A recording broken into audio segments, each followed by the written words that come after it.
Hello, everybody, and welcome to the 43rd episode of the PB Political Podcast. I'm Ishan Pokrell.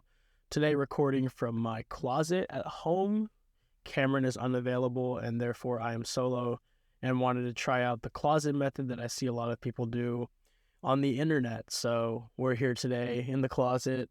It's actually it's doing pretty well for the lack of background noise. So let's just get into it. Today, we're talking about Montana's TikTok ban, which was signed into law a couple weeks ago by Governor Greg Gianforte. So Governor Gianforte passed a law banning TikTok in the state of Montana for government officials and civilians alike. It's the first ban of its kind in the United States of America. And the issues Governor Gianforte highlights most heavily are the potential security threats to American citizens from the Chinese Communist Party's alleged involvement in TikTok. Now, the CCP has always denied that they are involved with TikTok on any level, and they claim it's an independent company. However, China is famously intimately involved with every major company that comes out of China, and it makes sense that is the main concern of the governor moving forward here with this TikTok ban. So the ban itself, the bill specifically names TikTok. That's something that really doesn't happen. Normally, security reasons, like bans for security reasons, typically have very vague language that can refer to one or two or many other apps or companies or whatever they're trying to ban, just so that they can cover all their bases. However, this bill specifically names TikTok, which makes it much more targeted than any of the other bans across the country. At this point, the bill will also fine violators $10,000 a day, and violators, in this sense of the word, tend to be places that you can actually use TikTok, so like the Apple Store, so they'd fine Apple $10,000 a day, or the Google Play Store, if it's still in the Google Play, if it's in the store after the ban takes effect in Montana, then you'll get fined $10,000 a day. Individual users of the app won't be fined or prosecuted. And this law is scheduled to take effect in January of 2024. I assume because they knew legal challenges were coming from TikTok and that they also needed time to set up their infrastructure for this actual ban. So on TikTok's side of things, they have sued the state of Montana now last week and claim that the ban on TikTok violates the First Amendment right to free speech and other federal laws. TikTok has always denied in its American operations that it is affiliated with the CCP.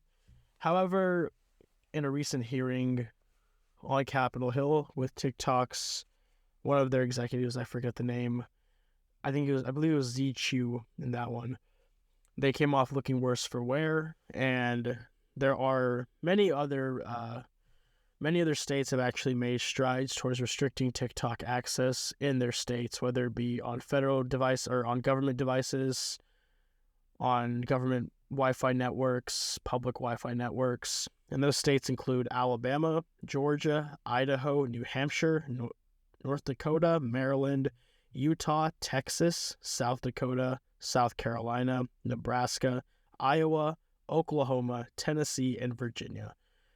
Now, all of those states, I believe, yes, all of those states have Republican governors, which is a trend, and of course Montana. All of these states have Republican governors, and it makes sense given that the GOP tends to lean more conservative, obviously, and has a little bit more of a nationalistic side to it at the broad level, politically speaking, their messaging. So there's no surprise that these states, I believe this is 19 states, might be less, that these states are led by Republicans, have majority Republican leadership for the most part here, other than Maryland, possibly. I believe the others are all Republican-led at the state House and state Senate level. Maybe not Maryland, but the others, Maryland should be the only one.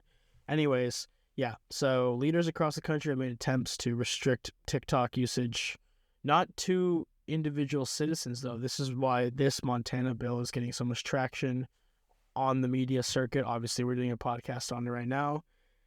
And yeah, there's been a lot of discourse around it.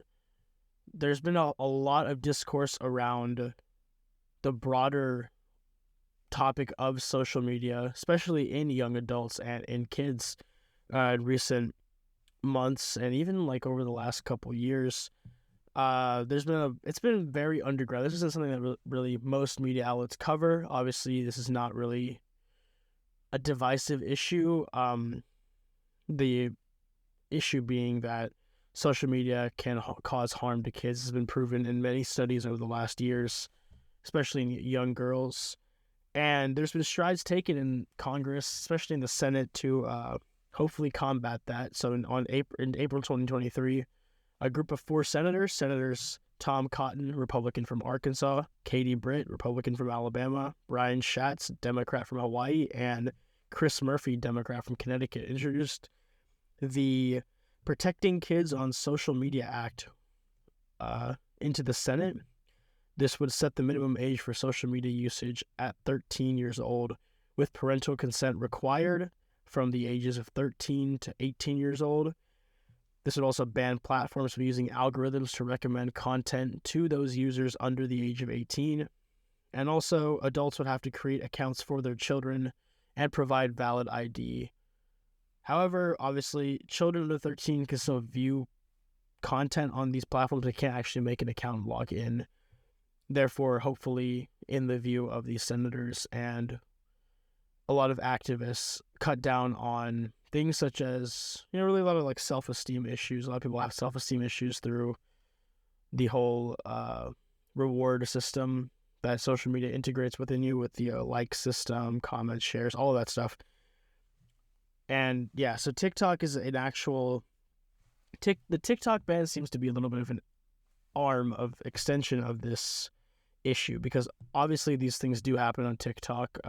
The issues being like the same issues you find on other social media sites, like lack of self-esteem, too much time online, fraying of personal relationships in person. All that stuff will happen on TikTok, obviously, and does happen on TikTok.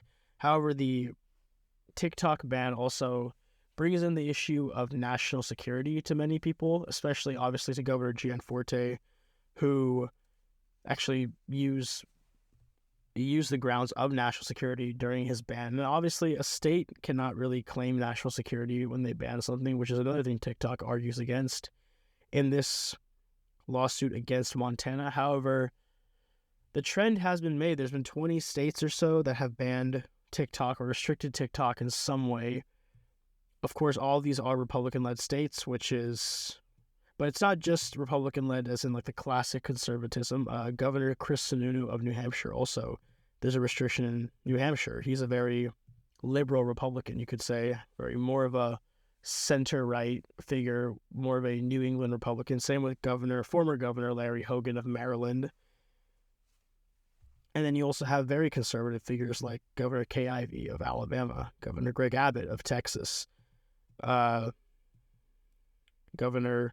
Borgum of North Dakota. There's Governor Nome from South Dakota. There's a lot of variation. Governor Stitt, I believe, of Oklahoma. There's a lot of variation not in the Republican Party. There's a lot of agreement on this TikTok issue, which is actually one of the more unifying issues in the base, it seems like. Moving into the presidential race, however, there's actually only one candidate, from what I could tell, has advocated for fully considering banning TikTok. That's Vivek Ramaswamy from the Republican side.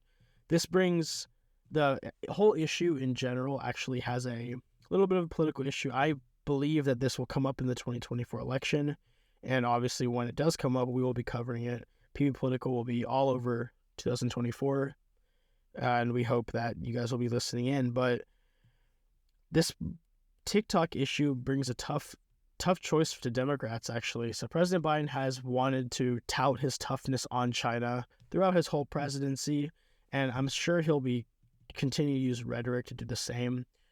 And honestly, that's the only way forward for him if he wants to win a re-election campaign.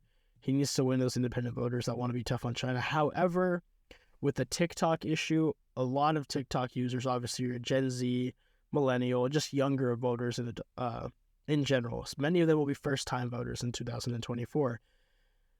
The Democrats are going to have to figure out how they can either come out strong on TikTok or not come out strong on TikTok, because you might alienate either your younger voters who honestly maybe won't vote. A lot of young people do not vote.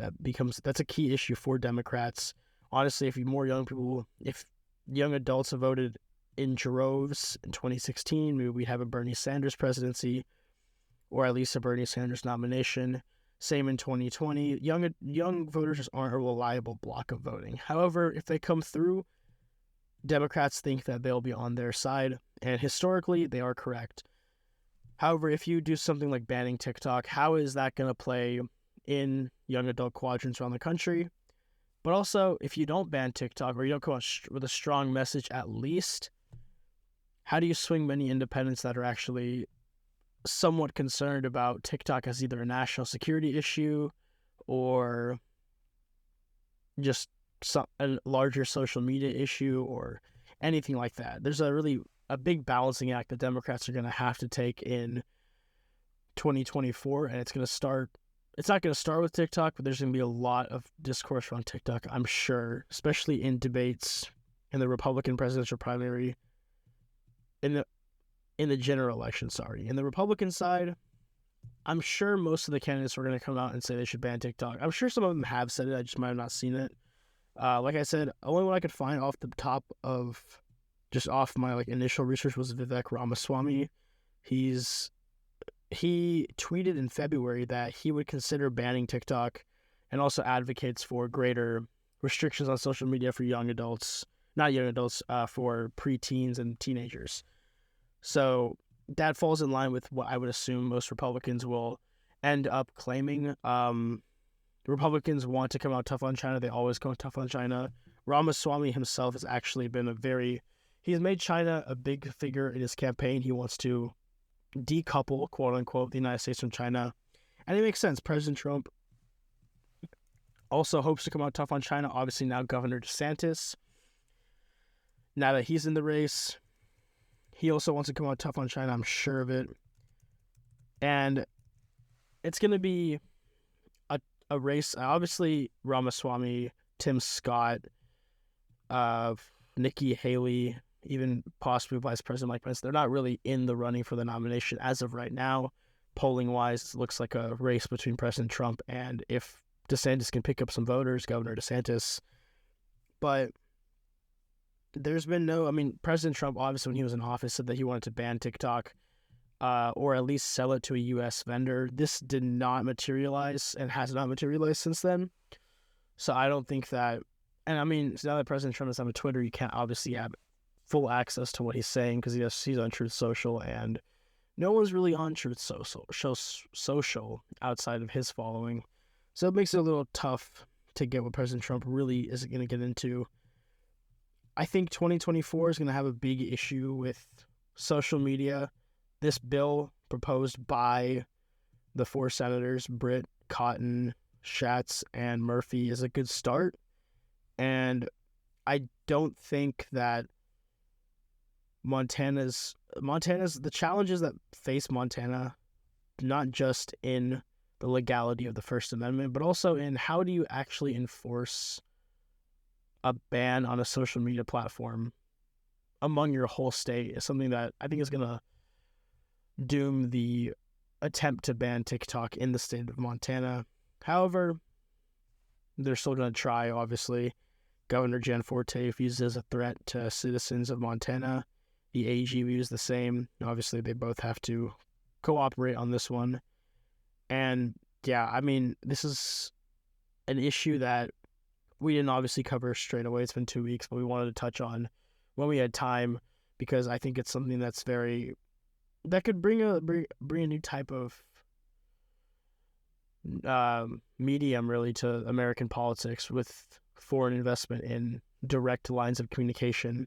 I think it's definitely an important issue. I wish Cameron was here so we could discuss it more one-on-one in person, so I didn't have to just monologue this whole time. But that's about everything on the Montana TikTok ban, and just a larger commentary on social media and social media restrictions in the United States of America. So if you guys like this episode, sorry it was a little bit more of a me talking. I tried to get a guest in. We couldn't make it work because it was so last minute, unfortunately. But we wanted to still get some content out. So thank you guys for listening. I hope this was informative. You guys know where to find us: pbpolitical.com, pbpoliticalal on Instagram, Facebook, Twitter, pbpolitical on TikTok, which we are still on, and hopefully we'll have some new content coming soon. And yeah, next week we have the great, always informative Kyle Kondik from the UVA Center of Politics on to discuss the off-year gubernatorial elections of Mississippi, Louisiana, and Kentucky. So stay tuned for that. That'll be a fun one. I'm very excited to talk to Mr. Kondik again after, I believe we actually had an episode last July, and this will be fun to get him back in and talk to him about these interesting races that, again, they kind of buck national trends sometimes, party-wise, and it'll be fun to talk to him about that. So thank you guys for listening. Check out the articles on the website. New content coming every Sunday, every Thursday. It's good. So thank you guys for listening. I'm Ishan Pokrell, and goodbye.